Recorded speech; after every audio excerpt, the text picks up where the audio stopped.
one of the very early actions that I will take at the CS is to make sure that we digitize this particular process, so that then it becomes easier to control, it becomes easier also to track, and it also becomes easier to know those people who have applied for licenses. Because within the process, if it is manual, you could have a situation where one applies a license, they stay for 5 years, another one applies in 3 months, and they are licensed. So I think this is what I plan to do, to be able to address the issues of corruption.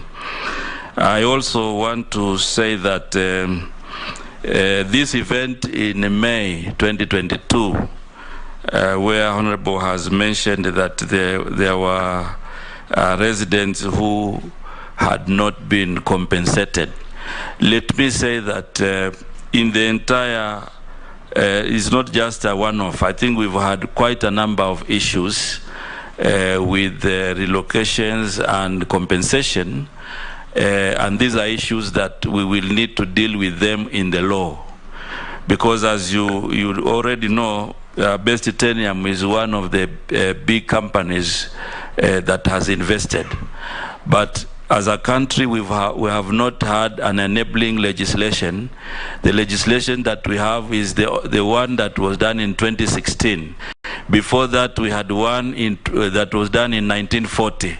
So in between, I think it will be important for my ministry to work with the National Assembly, so that we are able to have a legislation which can guarantee the rights of citizens, so that they are not exploited by investors. And as a government, we need to rise to the occasion, so that we have proper regulations on compensation.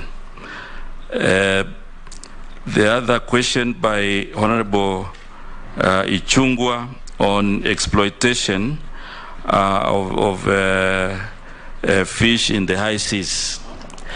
Let me say that as a country, we have an opportunity.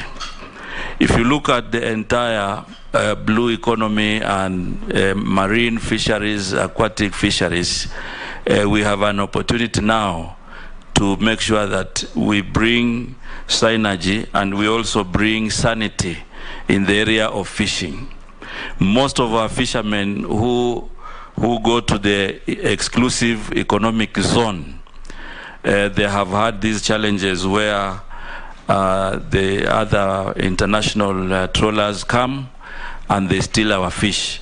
I think, Honorable Chairman, it will be our responsibility as a ministry to make sure that we work with security agencies to protect these areas. As it is now, I think we have quite a number of issues in the EEZ, and these issues will only be dealt with if we have synergy with the other ministries, Interior and Defense, to make sure that we secure this zone. Because in this zone, we can easily triple our income. In fact, if we are able to invest in supporting our local fishermen, if we are able to support other investors in this region, we can actually raise the income from 27 billion to around 150 or even 300 billion in the EEZ, the exclusive economic zone.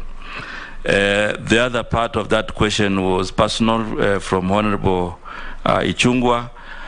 Indeed, yes, in my term as a governor, I had loans which I paid and concluded with the various banks, and therefore, as I concluded my term, I didn't have any loan with anybody. The other question from Honorable Opio Wandai on renewal of license. I think, Mheshimiwa, that should be a wrong accusation. I did not participate in any way in renewing the license for Best Titanium.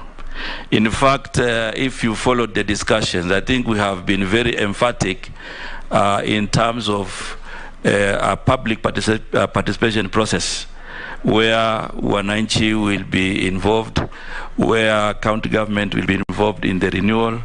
And I think in most cases we have seen gaps and we raised them. So I want to confirm that I'm not party to this